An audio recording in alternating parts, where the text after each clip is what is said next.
तीर तो निकल चुका है, लेकिन लगेगा कहां जाकर? मोदी पर जाकर लगेगा, बीजेपी पर लगेगा, या एनडीए की संभावनाओं पर लगेगा? इसी मुद्दे पर बात करने के लिए हमारे साथ मौजूद है तमाम खास मेहमान। कांग्रेस के वरिष्ठ नेता मोहन प्रकाश जी हमारे साथ हैं, साथ ही साथ हमारे साथ बीजेपी से है Sudhanshu Mittal ji, the new Indian express group के ग्रुप एडिटर प्रभु चावला जी हमारे साथ मौजूद है। हमारे साथ मौजूद हैं आरजेडी से अब्दुल बारी सिद्दीकी और जनता दल यूनाइटेड से राजीव रंजन साहब। संजय शुक्ला हमारे साथ मौजूद है, जो एक कांग्रेस के वर्कर के तौर पर अपनी बात रखेंगे। सचिव है मध्य प्रदेश कांग्रेस की कि क्या मोदी के आने से कांग्रेस के पर्सपेक्टिव में ग्राउंड लेवल पर कार्यकर्ताओं के स्तर पर कोई फर्क पड़ेगा या फिर नहीं। लेकिन पहला सवाल मोहन प्रकाश जी आपसे, बड़ा सीधा सवाल, नीतीश कुमार को अब बीजेपी की दवा जहर क्यों लगने लग गई?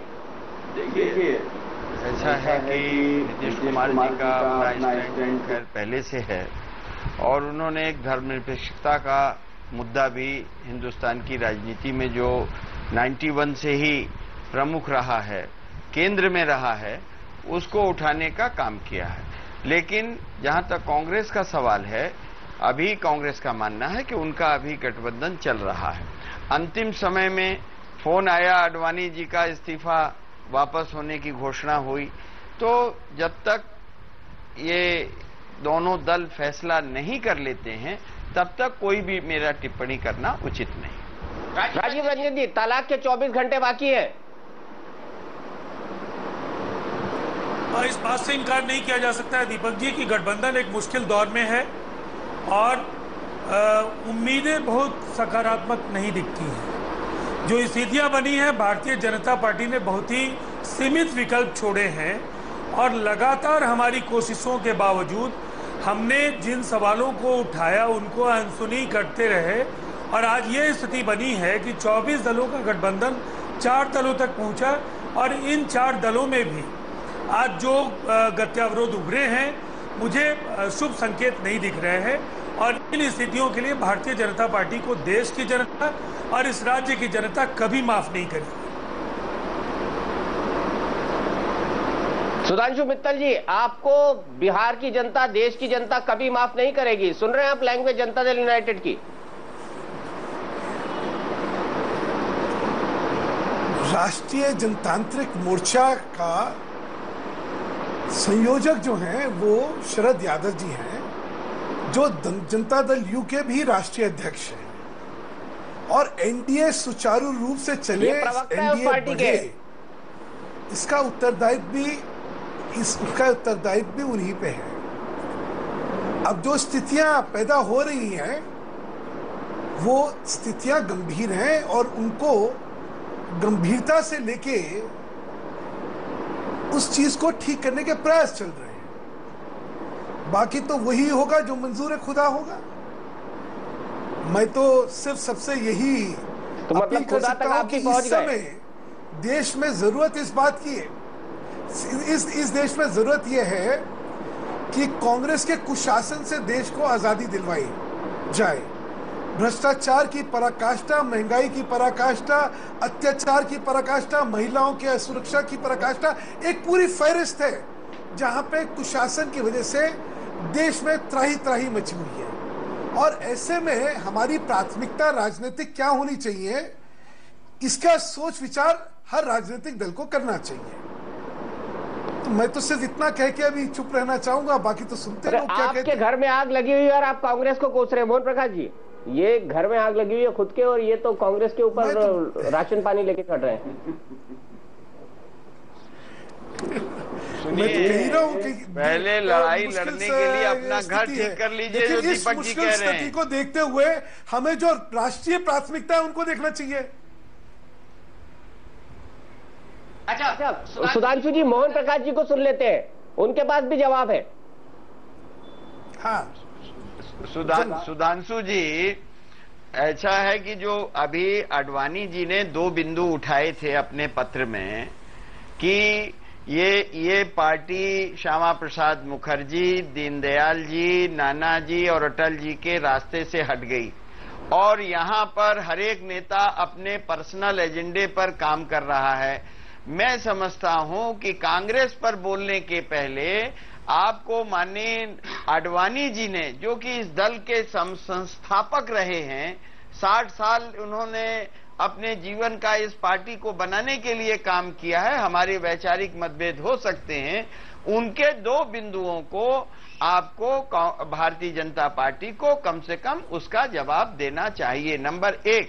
और इस पर भी विचार करना चाहिए कि 17 साल से जो आपकी वो सहयोगी पार्टी रही, वो आखिर क्या कारण है कि वो आपको छोड़कर जा रही है।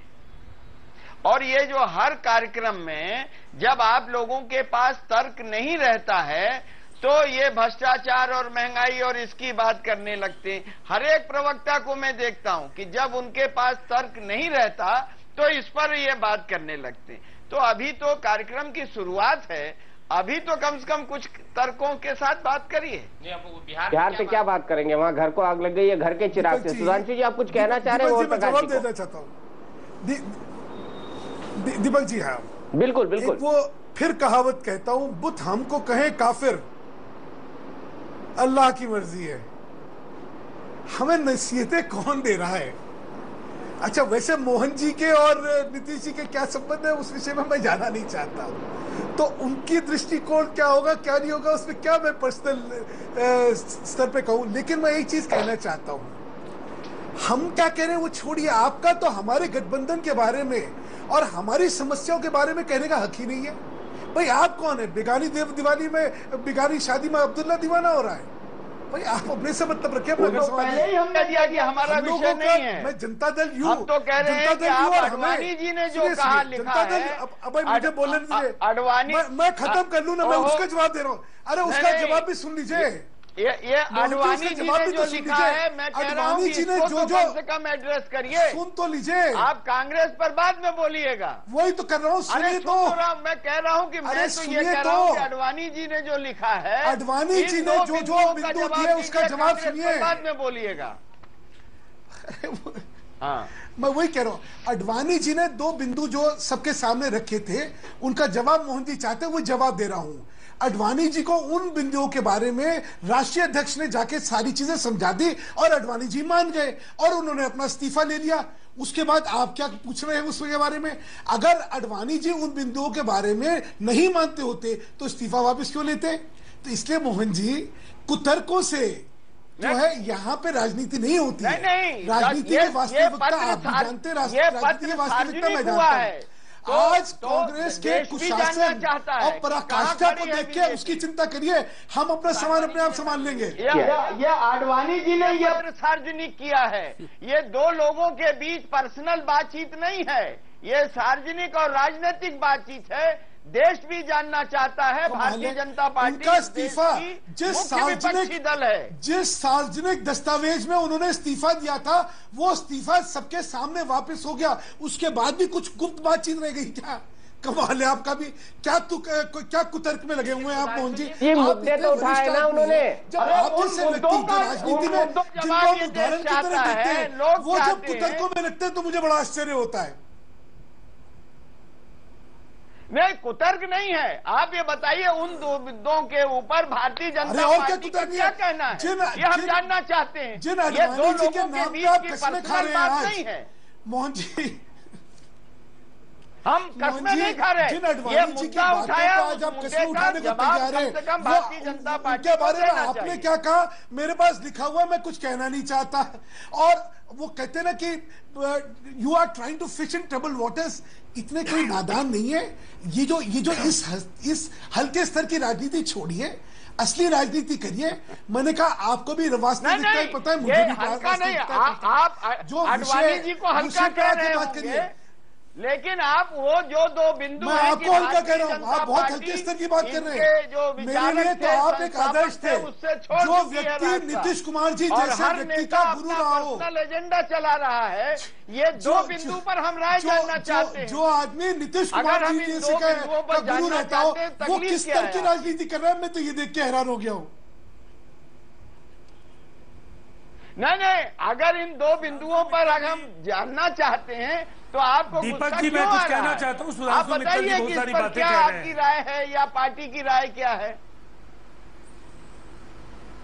ये अडवाणी जी और हमारे बीच में आप कहां से दिख रहा है भाई? तू कौन, मैं खामखा? कमाल है, तू कौन? मैं काम का चिट्ठी उन्होंने आडवाणी जी देश के सामने तो लेकर आए हैं आपको लिखी थी चिट्ठी। सुधांशु जी, आडवाणी ने जो कहा है वो सही है गलत लिखी? उन्होंने हमारे सवाल का जवाब दे दीजिए, आडवाणी जी ने जो कहा है वो सही है या गलत? तू कौन? मैं खाम का? कमाल है, मतलब हद हो गई आपका भी। अरे भाई, ये जो सवाल उठाए हैं, ये सवाल तो महत्वपूर्ण है या नहीं? ये भारतीय जनता पार्टी का हर नेता अपना पर्सनल एजेंडे पर काम कर रहा है। अगर ये बात सच है, उन्होंने हमारे राष्ट्रीय अध्यक्ष से ये सवाल संसार बात होनी चाहिए। सुन तो लीजिए। हाँ, तो राष्ट्रीय अध्यक्ष कहें, आप प्रवक्ता हैं, उनकी तरफ से आप ही बता दीजिए। अरे सुनिए तो, अरे सुन तो लीजिए साहब। वो सार्वजनिक किया उन्होंने, हमारे राष्ट्रीय अध्यक्ष को चिट्ठी लिखी। वो पहले मेरी बात तो सुन लीजिए हुजूर, पहले मेरी बात सुनिए, फिर आप बोलते रहिए। उन्होंने हमारे राष्ट्रीय अध्यक्ष को एक चिट्ठी लिख के 2 प्रश्न उठाए। अब वो चिट्ठी उन्होंने सार्वजनिक करी, किसने करी वो तो अलग प्रश्न हो गया। उसके बाद राष्ट्रीय अध्यक्ष उनसे मिले, उन्होंने जाके बतला दिया, सवालों के जवाब दे दिए, उन्होंने अपना इस्तीफा वापस कर लिया। उसके बाद आपके पेट में दर्द हुए जा रहा है, हाय इस्तीफा वापस क्यों किया? हाय भाई, सवालों का जवाब अगर देश जानना चाहता है या मैं जानना चाहता हूं, तो आप जी उन्होंने चिट्ठी आपको लिखी होती तो मैं आपको जवाब देता। उन्होंने आपको चिट्ठी लिखी होती तो आपको जवाब देता। उन्होंने राष्ट्रीय अध्यक्ष को लिखी है, उन्होंने जवाब दे दिया। उसमें आपका कोई लोकस्ट आइडिया नहीं है, माफ करिएगा। आपका कोई लोकस्ट आइडिया नहीं है, सॉरी।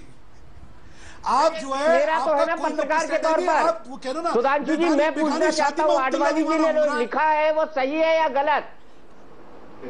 सुधांशु जी, मैं सिर्फ एक सवाल पूछना चाहता हूँ, आडवाणी जी ने जो लिखा है वो सही है या गलत? जी दीपक जी, जो आडवाणी जी ने लिखा है वो राजनाथ जी को लिखा है और उसका जवाब राजनाथ जी ने दे दिया। उसमें मैं टिप्पणी करने वाला कौन है या गलत? और कोई और कौन होता है? देश को बताया, वो 2 राष्ट्रीय नेताओं के बीच की बात है। और सुनिए, और सुनिए, और जो लिखा गया था, अगर उस विषय में कोई बहस होती तो फिर जो है राष्ट्रीय अध्यक्ष के साथ मिलके आडवाणी जी अपना इस्तीफा वापस नहीं करते। तो उनके मूल्यांकन थे जिसका जवाब राष्ट्रीय अध्यक्ष ने उनको दे दिया। सुधांशु जी, मेरा बड़ा सीधा सा सवाल है, वापस ले लिया। आडवाणी जी ने जो लिखा है वो सही है या गलत? क्या है आज यहाँ? जेडीयू की बहस है, आडवाणी जी की बहस है? दीपक जी, आज बहस क्या है? आज जेडीयू की बहस है, आडवाणी जी की बहस है? आ रहा हूँ मैं, जेडीयू पे आ रहा हूँ, जेडीयू पे आ रहा हूँ। उसी से संबंधित है, उसी से संबंधित है ये इशू भी। वो आइए, जो ड्रामा शुरू हुआ है, मेरे इस सवाल का जवाब तो दे दीजिए। आडवाणी जी ने जो लिखा है वो सही है या गलत? ये जवाब जो है इसका आडवाणी जी को राष्ट्रीय अध्यक्ष ने दे दिया। इसके बारे में किसी को ना तो पूछने का हक बनता नहीं, इसके बारे में ना तो किसी का पूछने का हक बनता है, ना किसी को इस पर टिप्पणी करने का हक बनता है। जब राष्ट्रीय अध्यक्ष को चिट्ठी लिखी, उन्होंने जवाब दे दिया, फिर क्या बचा हुआ इसमें भाई? मेरा तो हक बनता है और मैं हर बार आपसे सवाल पूछूंगा। बहस को आगे बढ़ाता हूं क्योंकि हम एक ट्रैक में फंस रहे। सीधे चलता हूं प्रभु चावला जी के पास। प्रभु चावला जी, आखिरकार दवा जहर क्यों लग रही है नीतीश कुमार को? ये प्रॉब्लम बड़ी क्लियर है कि नीतीश कुमार को अपने वोट बैंक की चिंता है। जो अभी महाराजगंज में हुआ, नीतीश कुमार के लोगों को लगता है कि वहाँ पर बीजेपी के लोगों ने सबोटाज किया। उन्होंने मेरे को एक नेता ने ये भी कहा कि ये ऐसा लगता है कि वहाँ बीजेपी की जीत हुई है, लालू की जीत नहीं हुई है, कि बीजेपी वाले चाहते थे कि एक बार नीतीश कुमार को हराया जाए। तो अगर ये हुआ है तो नीतीश कुमार को चिंता है कि अगले इलेक्शन में भी वो केवल अपने कैंडिडेट्स को जिताएंगे, हमारे कैंडिडेट्स को हरा देंगे। एक तो ये कारण हो सकता है। दूसरा ये है कि अगर प्रधानमंत्री की दौड़ अगर शुरू हो गई है, उसके अंदर देश भर में आधे दर्जन नेताओं का नेम डिस्कस हो रहा था। पहले बीजेपी के अंदर हर नेता प्रधानमंत्री का कैंडिडेट था, अब लगता है बीजेपी के या संघ के लोगों ने डिसाइड कर लिया कि मोदी के अलावा कोई भी नहीं हो सकता। उससे भी नीतीश कुमार रेस से बाहर हो गए। तो नीतीश कुमार भी प्रधानमंत्री कैंडिडेट हो सकते हैं। उनका भी कहना है कि मेरी परफॉर्मेंस गवर्नमेंट की जो है वो मोदी से बेहतर है, कि वो पिछड़ा हुआ प्रदेश था। जैसे आडवाणी ने कहा कि मध्य प्रदेश गवर्नमेंट की परफॉर्मेंस बेटा कि वो पिछड़ा हुआ प्रदेश था। उसने गुजरात के मुकाबले में बिहार भी पिछड़ा हुआ प्रदेश था। नीतीश कुमार के आंकड़े सच हैं तो मोदी के मुकाबले में उनका जो डेवलपमेंट एजेंडा है बेटर दिखाई देता है, ऐसा नीतीश कुमार के लोगों का मानना है। तो जब अपने वोट बैंक को पक्का करना, जो माइनॉरिटी वोट बैंक है, मोदी के नाम से पोलराइज हो जाते हैं। बिहार के अंदर अगर पोलराइजेशन होता है उसमें ये केवल जेडीयू को नुकसान नहीं होता, नीतीश के अपने पॉलिटिकल एम्बिशंस हैं उसको भी नुकसान होता है। तो नीतीश कुमार की लड़ाई अपने एक तो नेता जो अपने आप को राष्ट्रीय नेता बनाने की जो एक प्रवृत्ति है उसके ऊपर भी एक उनके ऊपर चोट लग सकती है। दूसरा जो बीजेपी अंदर का झगड़ा है उसके अंदर उनको देखना है कि बीजेपी हालांकि बिहार के अंदर जेडीयू की बी टीम मानी जाती है, क्योंकि जो अध्यक्ष बने हैं बीजेपी के नेताओं का, ये मानना सच है या झूठा मैं नहीं मानता कि बीजेपी के ऐसे नेताओं ने ऐसे अध्यक्ष को बनाया जो नीतीश के नज़दीक हैं। पहले भी एक संजय थे वहाँ पर, संजय कुमार झा, जो थे बीजेपी में, काम नीतीश का करते थे। तो वहाँ पर बीजेपी और जनता दल यू में ऊपरी लेवल में कोई फ़र्क नहीं है, परंतु कार्यकर्ता क्योंकि आरएसएस के हैं, जिन्होंने फैसला कर लिया कि नीतीश कुमार आरएसएस के एजेंडे में एक रुकावट है जिसका फ़ायदा लालू को हो रहा है, इसलिए नीतीश को बीजेपी के लोगों से खतरा है जो आरएसएस से जुड़े हुए हैं। तो अपनी हार को बचाने के लिए, वो सेक्युलर बचाने के लिए अपने आप को अलग रखना चाहते हैं और ऐसे गठबंधन के साथ जाना चाहते हैं जिसमें वो प्रधानमंत्री के दावेदार बन सके। ये मेरा सोचना, हो सकता है गलत भी हो। बिल्कुल बड़ी बात आपने कही है कि नीतीश कुमार के सपने बड़े हैं। अब्दुल बारी सिद्दीकी जी आप साहब हमारे साथ जुड़े हुए हैं आरजेडी से। सिद्दीकी साहब, बड़ा सीधा सवाल, क्या नीतीश प्रधानमंत्री बनने तक के ख्वाब देख रहे? देखिए, बात असल ये है कि बात असल ये है कि जदयू और भारतीय जनता पार्टी का गठबंधन पुराना है, 17 साल का है, और वो गठबंधन जो है कोई नीति और सिद्धांत और विचार के स्तर पर आधारित नहीं था, बल्कि स्वार्थ पर आधारित गठबंधन था। और जब तक एक दूसरे का स्वार्थ पूरा हो रहा था तब तक दोनों एक दूसरे के लिए बहुत अच्छे थे। मगर अब जो है स्वार्थ सिद्धि नहीं हो रही है और एक दूसरे लोग जो है बड़े स्वार्थ की तरफ जो है आगे बढ़ते हुए नजर आ रहे हैं। इसलिए स्वार्थ की टकराहट की लड़ाई है, ना तो कोई नीति की लड़ाई है, ना तो कोई सिद्धांत की लड़ाई है, ना तो कोई विचार की लड़ाई है, और ना कोई बिहार के आवाम की लड़ाई है। जी राजीव रंजन जी, स्वार्थ की राजनीति कर रहे हैं आप? जी, सिद्दीकी साहब ने जो भी कहा वो बिहार की जनता जानती है। बिहार की जनता ने उस गठजोड़ को क्यों अपना आशीर्वाद दिया है, ये बिहार की जनता से पूछिए। 15 वर्षों का जो उसी को तो छोड़ के जा रहे हैं आप। दौर है बिहार के संसदीय इतिहास का। नहीं, उसी मैं आपको को दूसरी छोड़ बात के जा कहना रहे हैं, चाहता उसी हूं। मैंडेट का अपमान कर रहे हैं राजीव रंजन जी। इस गठजोड़ की अगुवाई नीतीश कुमार के करिश्माई नेतृत्व के तौर पर जनता को यह भरोसा जग कि लालू यादव के कुशासन का विकल्प नीतीश कुमार हो सकते हैं, और नीतीश कुमार की अगुवाई में गठजोड़ का जनता ने समर्थन किया और अपना आशीर्वाद दिया। मैं एक महत्वपूर्ण बात कहना चाहता हूं, 17 वर्षों तक अगर ये गठबंधन चला है तो ये भारतीय जनता पार्टी का एक तरफा लगाव नहीं है। हम लोगों ने मिलकर के गठबंधन चलाया और कई लोकसभा के चुनाव लड़े और बिहार के विधानसभाई चुनाव भी हम लड़े और सफलतापूर्वक गठबंधन के लक्ष्य को अपने मुस्तकबिल तक पहुंचाने में कामयाबी भी मिली। आज हमारा सवाल ये है कि आज पार्टी अगर नेशनल एजेंडा ऑन गवर्नेंस जो इसकी बुनियाद है उससे भटक गई है, और आडवाणी जी ने भी कहा और हमारा भी आरोप है कि पार्टी पर्सनल एजेंडे पर काम कर रही है, और एक जबरदस्त विरोधाभासी संकेत है जो मैं कहना चाहूंगा कि जब से नरेंद्र मोदी जी का एक केंद्रीय उभार हुआ है भारतीय जनता पार्टी के पर, लगातार राज्यों में भारतीय जनता पार्टी की शिकस्त हो रही है। उत्तराखंड से लेकर के हिमाचल से लेकर कर्नाटक, इनके सारे दुर्ग ढहे हैं, और झारखंड में एक निर्वाचित सरकार गिरी है। मुझे नहीं समझ में आता है कि आप कांग्रेस को ऑक्सीजन देने के लिए कोई संधि आपने की है, भीतरी संधि, इसलिए कि ये गंभीर चुनौती का विषय, ये गंभीर चिंता का विषय है कि जब आज देश में कांग्रेस के कुशासन कहें या कांग्रेस के जो की अकर्मण्यता के कारण, भ्रष्टाचार और बेईमानी के कारण आज देश के जो माहौल थे, केवल मुद्दों के आधार पर यह चुनाव लड़ने की जरूरत थी, लेकिन एक व्यक्ति देश के सवालों से बड़ा उभरा है बन करके, और गठबंधन के भविष्य पर अगर प्रश्न चिन्ह लगा है तो ये निश्चित तौर पर भारतीय जनता पार्टी इसके लिए जवाबदेह है। और मैं कहूंगा कि बिहार की जनता, भारतीय जनता पार्टी राजनीतिक पाखंड जितना कर ले, जनता के बीच जब हम जाएंगे जनता सच को मानेगी और तो पाखंडियों के साथ 17 साल से क्या कर रहे थे आप? राजीव रंजन जी, पाखंडियों के साथ 17 साल से क्या कर रहे थे आप? मैंने इस दौर के राजनीतिक पाखंड की बात की है। मैंने अटल बिहारी वाजपेयी के दौर की बात नहीं की है। एक ऐसे मॉडरेट चेहरे के तौर पर देश ने अटल जी के नेतृत्व को अपनाया। 24 दलों के विशाल कुनबे के जरिए कांग्रेस के कुशासन का अंत हुआ। आज ये संख्या घटकर के 4 पर आ गई है और इस 4 के सवाल पर भी आज 4 के बीच भी मत है कि नहीं है कई सवालों पर।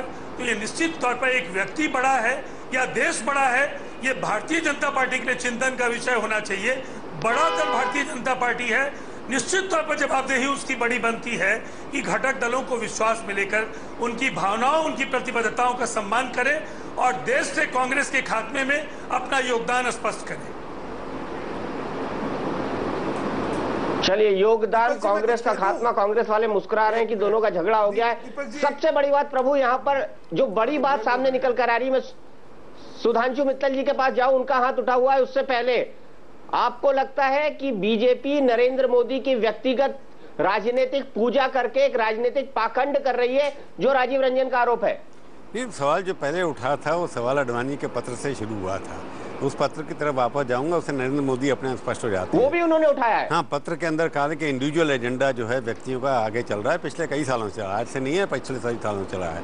जिस तरह से नरेंद्र मोदी का वहाँ पर उन्हें ताजपोशी की, उससे स्पष्ट था कि ऐसे रात में कई नाइफ्स निकलती हैं, छुरे निकलते हैं, उसके दबाव में आकर के राजनाथ जी के ऊपर बंदूक की गोली रख दी गई कि आप इनको बनाइए नहीं तो हम आपको हटा देंगे। इस तरह की एक छवि बनाई गई और जिस तरह से वहाँ पर गुणगान हुआ और मोदी जी ने जिस तरह से अपना काम किया, मोदी जी एक अच्छे चीफ मिनिस्टर हैं, अच्छा काम किया, डेवलपमेंट एजेंडा उनका, ट्रैक रिकॉर्ड उनका अच्छा है, पर्सनल ऑनेस्ट हैं और उनसे बड़ा नेता बीजेपी के पास इस वक्त नहीं है जिसकी एक्सेप्टेबिलिटी सारे देश में हो।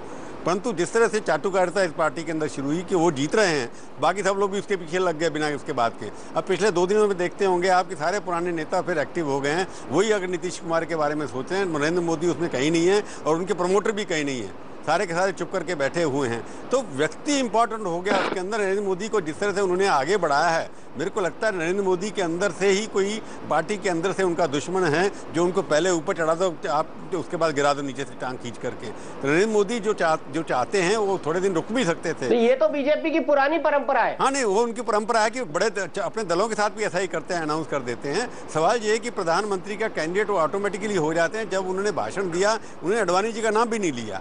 तो मेरे को लगता कहीं ये है कि ये दल जो हैं, जो पहले बात उठी थी कि अडवाणी जी से लोग, एनडीए के लोग, बाकी लोग बात भी कर सकते थे, रेस्पेक्ट भी कर सकते थे। मोदी से डायलॉग करना बड़ा मुश्किल है क्योंकि मोदी किसी से खुल करके बात नहीं करते। वो अकेला चलने की बात है क्योंकि वो अपने काम में व्यस्त रहते हैं। कोई उनका पर्सनल एजेंडा सरकार चलाना वहाँ पर है, गुजराती को साथ लेकर के चलना है। परंतु जो भाषा का प्रयोग उनके बाद हुआ, उनके बनने के बाद बाकी नेताओं के द्वारा, जैसे अमित शाह ने जाकर के लखनऊ के अंदर अटल जी अडवाणी जी की फोटो उतरवा दी पोस्टर में, कोई उनका पोस्टर नाम नहीं था, दोनों का अंदर अखबार वहाँ लगा हुआ था थोड़ा अटल जी का। अटल जी जहाँ लखनऊ से बन करके आए हैं, वहाँ से अटल जी के बारे में ज़्यादा नहीं बोलना और खाली मोदी का गुणगान करना, ये मोदी के प्रति दोस्ती निभाना नहीं है कि मोदी के, क्योंकि बीजेपी एक व्यक्ति की पार्टी नहीं है। बीजेपी को सबने मिल करके बनाया है, संघ के कार्यकर्ता भी उसके अंदर लगे हुए हैं कि जैसे नीतीश के साथ होता है। मैं नीतीश के बारे में बोलना चाहूँगा कि नीतीश और मोदी में फ़र्क क्या है। मोदी तो चुनाव लड़के मुख्यमंत्री बने हैं, वहाँ बिहार के अंदर मुख्यमंत्री और मुख्यमंत्री दोनों चुनाव नहीं लड़ते, दोनों उसके अंदर काउंसिल के मेंबर हैं। वो समझते हैं हमारे फोटो से जीत जाते हैं लोग। पर जब आप प्रजातंत्र में काम कर रहे हैं तो लोगों का आपको मैंडेट लेना चाहिए। जब नीतीश कुमार एक सेट करते हैं मायावती की तरह कि मैं तो चुनाव लड़ूंगी नहीं, मैं तो हूँ ही चीफ मिनिस्टर, मेरी वजह से बनते हैं, तो ये प्रवृत्ति जो चल रही है पार्टी के अंदर कि व्यक्ति संगठन से बड़ा होता चला जाता है और व्यक्ति को भी ये गलतफहमी हो जाती है कि मैं चल जाऊँगा। और बीजेपी के अंदर कार्यकर्ता अगर नहीं काम करेंगे तो वहाँ पर मोदी जी गुजरात तक सीमित रह जाएंगे, क्योंकि उससे गुजरात से जो मॉडल बना है, विकास का मॉडल ठीक है, परंतु राजनीतिक मॉडल वहाँ का है, उसके प्रति एनडीए के लोग जो हैं, नीतीश कुमार को छोड़ दिए, शरद यादव जो लोग हैं, उन सबको लगता है कि इनसे बात करना मुश्किल हो जाएगा। जो अपनी पार्टी के नेताओं के बारे में बात नहीं करते, जो अडवाणी जैसे लोगों को दरकिनार कर देते हैं, उनसे बात नहीं करते, उस आदमी के साथ मिलकर के सरकार कैसे चलेगी, ये जेन्युइन उनके डाउट हैं। इसकी जिम्मेवारी नरेंद्र मोदी के ऊपर है कि इसको दूर करें कि मैं भी टीम लीडर हूँ, मैं अभी कैंपेन के लिए आ रहा हूँ, प्रधानमंत्री का कैंडिडेट बाद में एनडीए डिसाइड करेगा। ये उनको घोषणा खुद करनी चाहिए कि मैं प्रधानमंत्री का कैंडिडेट नहीं हूं, तभी फैसला एकदम हो जाएगा, सब इकट्ठे हो जाएंगे। बिल्कुल बड़ा सवाल। लेकिन मोहन प्रकाश जी अगर यहाँ पर आए तो आपको लगता है कि मोदी जिस हिसाब से कूद रहे हैं 2014 इलेक्शन की रेस में और जिस हिसाब से बीजेपी और आरएसएस उनको डालना चाहती है उसके हिसाब से वो कांग्रेस के लिए एक चुनौती बन गए? सुनिए, ये दो बात, एक तो प्रभु जी ने बात अभी मैं नहीं बोलना चाहता था, लेकिन प्रभु जी ने वो लखनऊ की बात की कि किस तरह अमित शाह जी ने वहां अटल जी की तस्वीर को उतरवा दिया, अडवाणी जी की तस्वीर को उतरवा दिया। मैं तो मेरा कोई मतलब नहीं है बीजेपी में क्या होता है, लेकिन मैं एक बात कहना चाहता हूं कि जिस प्रदेश से दीनदयाल जी आते हों, जहां अटल बिहारी वाजपेयी जी जहां से आते हों, जहां से अभी के राष्ट्रीय अध्यक्ष आते हों, वहां पर अमित शाह जी को वहां प्रभारी बनाया। खैर उनके पार्टी का अंदरूनी मामला है, लेकिन ये पूरा देश जानता है कि किस तरह से वहां के कोर्ट ने अपराधी को जिला बदल करते हैं, लेकिन अमित शाह जी का प्रदेश बदल हुआ, कोर्ट ने किया। अभी ये कहेंगे, मुझे मालूम है सुधांशु जी कहेंगे कि सीबीआई का दुरुपयोग कर रहे हैं, सीबीआई का नहीं, कोर्ट ने प्रदेश बदल कर दिया। अब वो व्यक्ति तो उत्तर प्रदेश जाए चाहे बिहार में जाए इसी तरह का काम करेगा। दूसरा प्रश्न जो दीपक जी आपने पूछा है, देखिए 2004 में श्री अटल बिहारी वाजपेयी जी प्रधानमंत्री थे और श्री अडवाणी जी उप प्रधानमंत्री थे। मैं ऐसा मानता हूं कि वो भाजपा के और एनडीए के सर्वमान्य नेता थे और उनके मुकाबले श्रीमती सोनिया गांधी जी के नेतृत्व में कांग्रेस पार्टी ने चुनाव के मैदान में जाने का काम किया और इस देश के लोगों ने उनको हराकर सोनिया गांधी जी के नेतृत्व में कांग्रेस को सत्ता में बैठाने का काम किया, यानी उसके बाद यूपीए बना। 2009 में फिर श्री अडवाणी जी के नेतृत्व में भाजपा और एनडीए सर्वसम्मति से उन एकजुट होकर लड़ी और उसके बाद फिर 2009 में सोनिया गांधी जी, मनमोहन सिंह और राहुल गांधी जी के नेतृत्व में कांग्रेस और यूपीए ने लड़ाई लड़ी और इस देश के लोगों का प्यार और स्नेह और समर्थन प्राप्त किया। 2014 की भी किसी भी चुनौती के लिए कांग्रेस पार्टी तैयार है। जब सर्वसम्मत जो नेतृत्व था, जिसकी स्वीकृति भी थी, उससे वो मुकाबला नहीं कर पाया, तो आज तो यूपीए का, एनडीए का या भारतीय जनता पार्टी का जो नेतृत्व है वो खंडित नेतृत्व है। उसको उस चुनौती का भी मुकाबला देश के लोगों के साथ रह के धर्मनिरपेक्ष शक्तियों के साथ लेकर निश्चित तौर पर कांग्रेस करेगी। करेगी। सुधांशु जी, बड़े सारे सवाल हो गए। फिर आगे आडवाणी जी का लेटर जो मोहन प्रकाश जी की जेब में है, कांग्रेस जिसके पोस्टर बनवा के छपवाएगी, क्या जवाब देंगे तब देश को? आप कहां से होंगे एकजुट कांग्रेस के खिलाफ? अब मैं आराम से सबका जवाब दे दूं दीपक जी। सिर्फ सुधांशु जी आप कह रहे हैं नीतीश जी से, पहले हमारे तो आपसे भी मधुर संबंध है, उसका क्या करेंगे? किसके किसके दोबारा समझे, ये सुना नहीं मैंने। आपसे मधुर संबंध है वो बोल रहे हैं। मेरे तो सबसे संबंध बहुत मधुर है। मोहन प्रकाश जी के मधुर संबंध है, नीतीश जी तो है आप सबके बात का जवाब दे दूं ना मैं। हाँ जी, ऐसा है, वो मैंने पहले भी एक शेर कहा था, दोबारा कह रहा हूं मैं, हम सितम तेरे हंस हंस के सहे जाएंगे, हम सितम तेरे हंस हंस के सहे जाएंगे, तू खुदा है तुझे हर बात रवा है यारो। अब आते हैं मुद्दे की बात। पहले मैं नीतीश कुमार के लिए कह रहे हैं आप, जहां से सब लोग ने ये विवाद है, नीतीश कुमार के लिए कह रहे हैं ना, तू खुदा है, या नरेंद्र मोदी के लिए? शेर किसके लिए बता दीजिए। मैं ये बाद में बतलाता हूँ किसके लिए, ये किसके लिए कह रहा हूँ बाद में बतलाता हूँ। सुनिए, सबसे पहले जो उपचुनाव हुआ उसकी बात करते हैं। अभी प्रभु जी भी कह रहे थे, सब उसके बारे में जिक्र कर रहे थे कि 1,37,000 से हारने के बाद ये लगा कि भाजपा शायद जो है, भाजपा ने हरवा दिया इतने 1,37,000 से। अब ये कितनी हास्यप्रद बात हो सकती है उसका अंदाजा इस बात से लगा लीजिए कि अगर भाजपा बिना प्रखर हुए बिना सबके सामने आए हुए अगर एक चुनाव को, जो कि ये मतलब पहले 2500 से हारा था कोई जना, उसको 1,37,000 से हरवा सकती है, तो भाजपा जब सामने खड़ी होगी तो भगवान जाने क्या कर सकती है। ऐसी स्थिति में तो राजनीति ये कहती है कि भैया बिल्कुल ना झगड़ा करो, ये तो हमारे अस्तित्व के सवाल के लिए बहुत बड़ी बात हो जाएगी।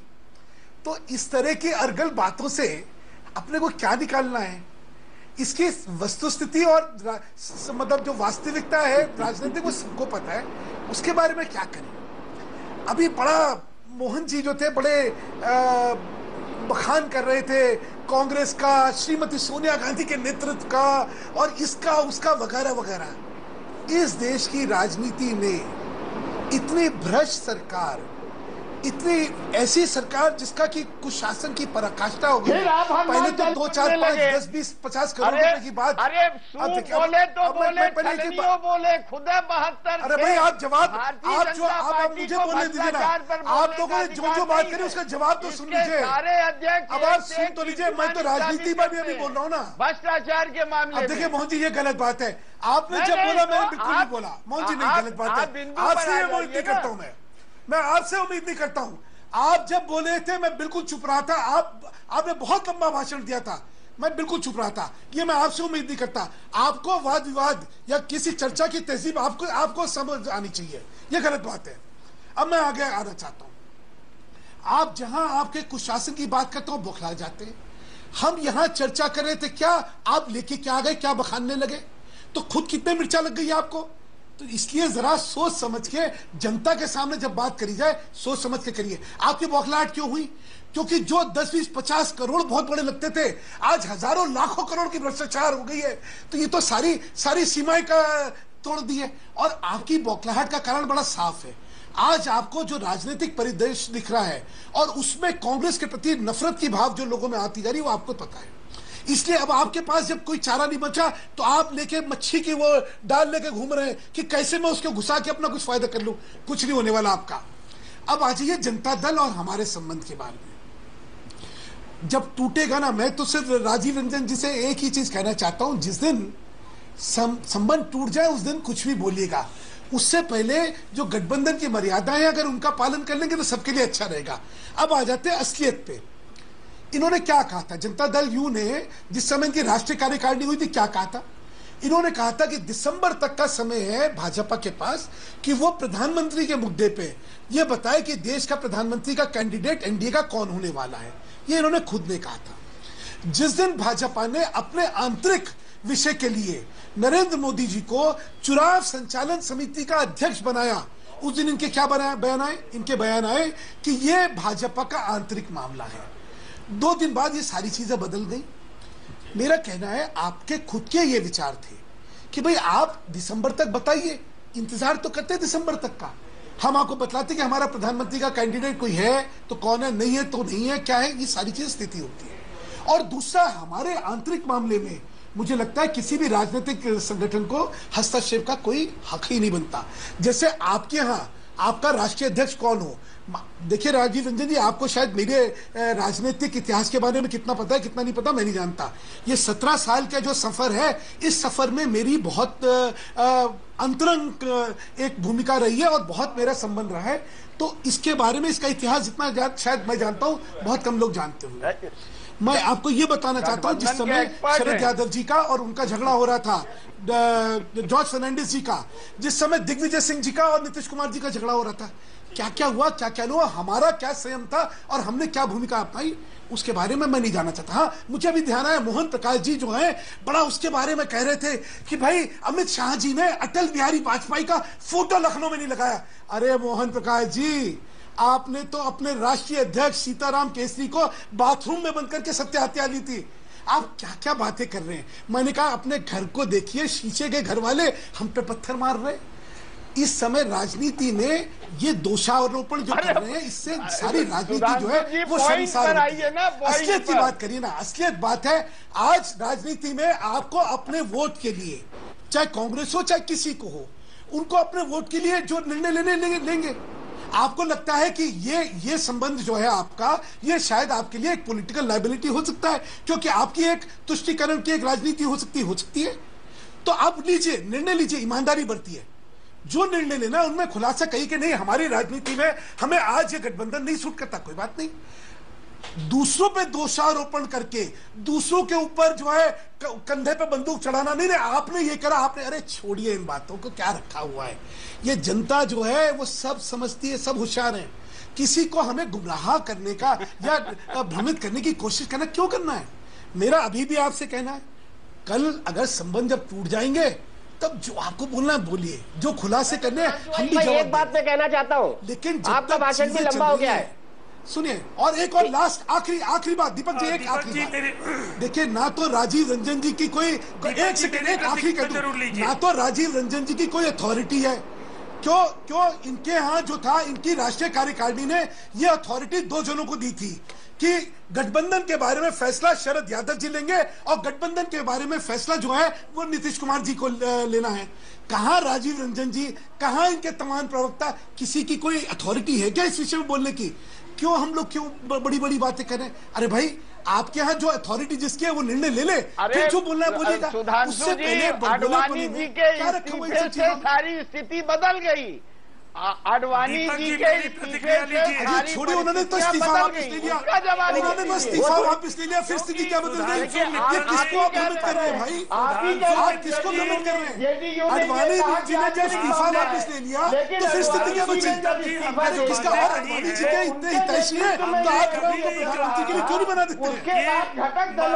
चुनाव आपके कारण लाजमी है। दीपक जरा इनको चुप करा लो यार, कुछ एक मैं बोलना चाहता हूँ। कहीं न कहीं सच में बदलने की कोशिश की है। दीपक एक बात, राजीव रंजन जी, मैं आपके पास आता हूँ, सीधे चलते हैं प्रभु चावला जी के पास।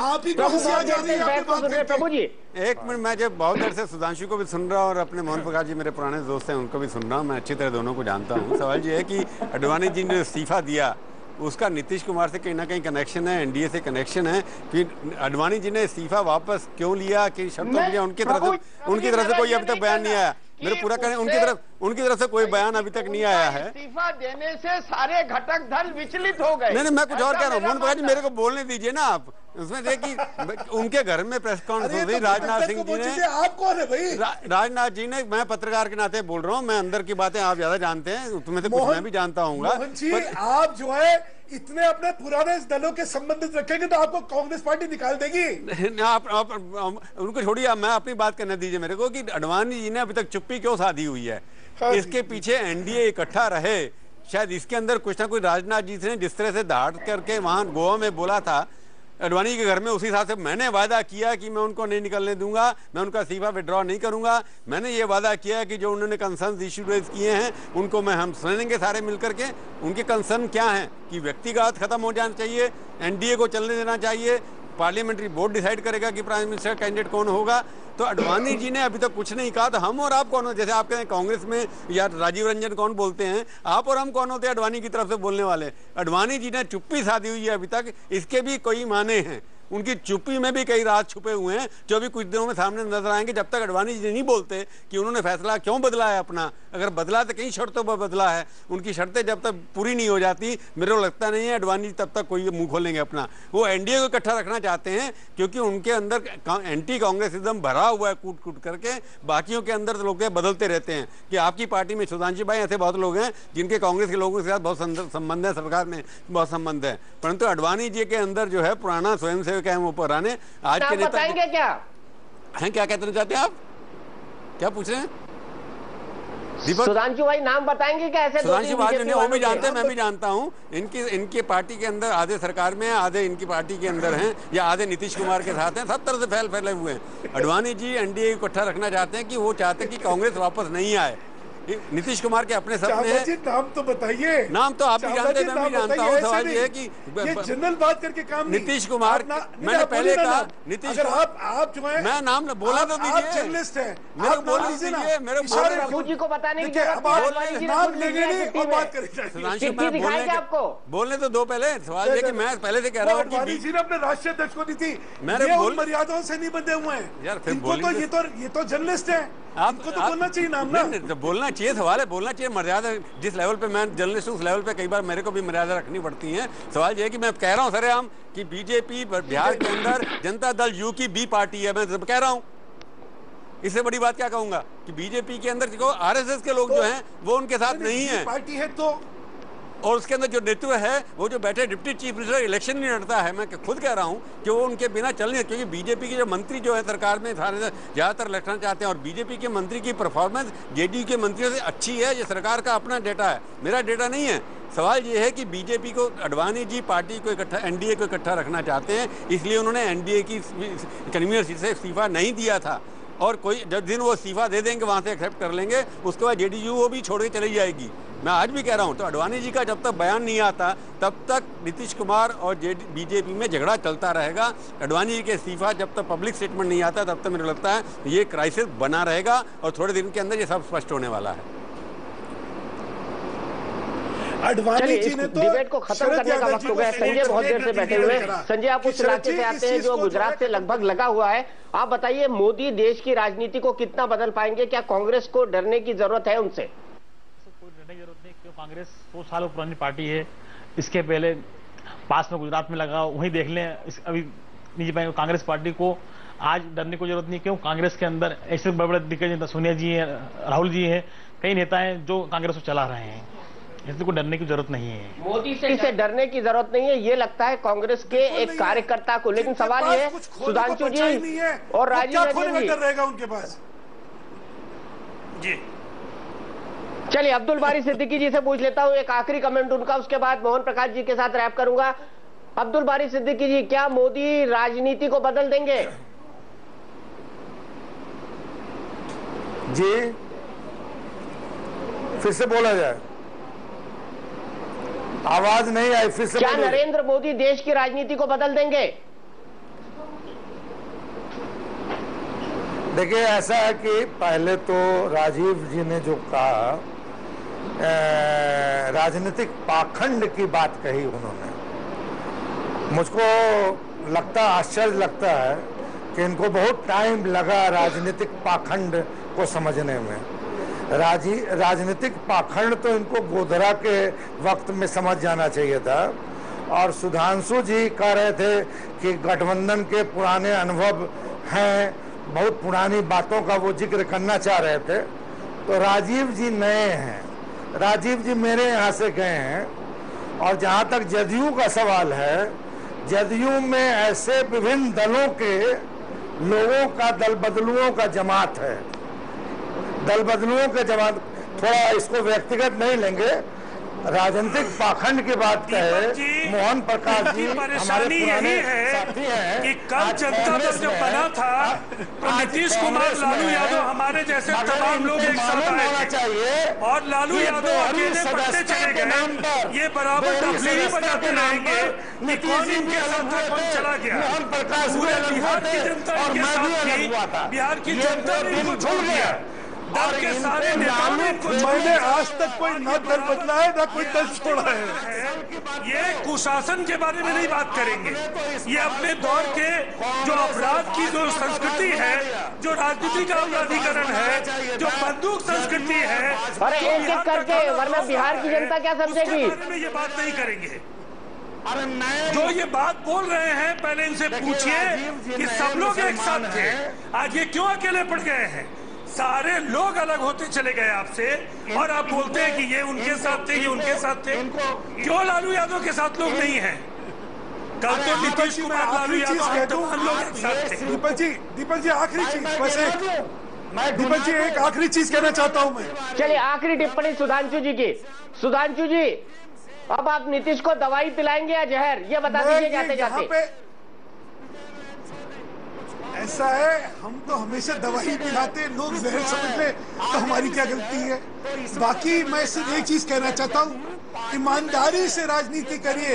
या जितने चेहरे बैठे हुए हैं ना, उन चेहरों के नकाब जो हैं, उनसे उनको समझ जाना चाहिए कि भाई ईमानदारी की राजनीति करो तो जनता मानेगी।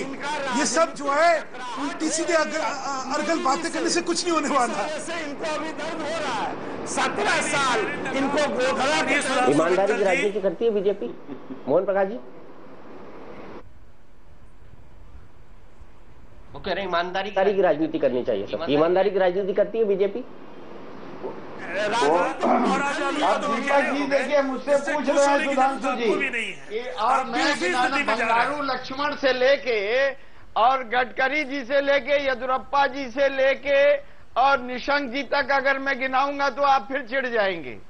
इसलिए अपने गिरबान में झांकिए और फिर उसके बाद बात करिए। आखंड जो भ्रष्टाचार में डूबा हुआ हो उसे भ्रष्टाचार के खिलाफ पाखंड नहीं करना चाहिए। आज आप किसका में कहावत है कि सूप बोले तो बोले, छलनियों बोले, खुदा बहत्तर थे। आप किसका कौन से दल का वो कर रहे हैं यही नहीं पता लगता आपका। तो आप बता रहे हैं क्या? आप पहले तय कर लीजिए कौन सी पार्टी में और किस पार्टी की तरफ से बात कर रहे हैं, फिर बात करिए। यहां पे वो हो रहा है कि हर एक कोई का लाइसेंस मिल गया, कैमरे ने जहां माइक लगाया आदमी कुछ भी बोल देता है।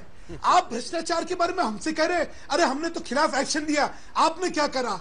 आप चाहे फोर्स की कहानी हो और अभी 2G की कहानी हो, और अभी ले लीजिए कोल गेट में आप क्या कर रहे हैं, चारा गेट में क्या कर रहे हैं। अरे आपका तो इतिहास भ्रष्टाचार की पराकाष्ठा का इतिहास है। कल क्या हुआ? मुझे लगता है रोकना पड़ेगा, वरना हम मोदी और नीतीश से अलग भाग जाएंगे। आपको इस पर हम अलग से बहस रखेंगे सुधांशु जी। हाँ, इस पर अलग से बहस रखेंगे, अलग से बहस, बिल्कुल अलग से। पहले ही कह दिया कि ये आप पढ़ने जब तर्क नहीं रहता है, जवाब नहीं रहता है, तो यही पढ़ने लग जाते हैं आप। और सभी भारतीय जनता पार्टी के प्रवक्ता आजकल यही कर रहे हैं। चलिए सुधांशु जी, चलते चलते हम सिर्फ इतना ही कहना चाहेंगे कि आप इस वक्त नीतीश कुमार से कह रहे हैं तुम ही ने दर्द दिया है, तुम ही दवा देना। अब नीतीश कुमार दवा देंगे अगले 24 घंटे में या दवा नहीं देंगे और जहर पिलाएंगे, विष पिलाएंगे बीजेपी को, इस पर हमारी नजर लगातार बनी रहेगी। इंडिया न्यूज पर खबरों का सिलसिला लगातार जारी है।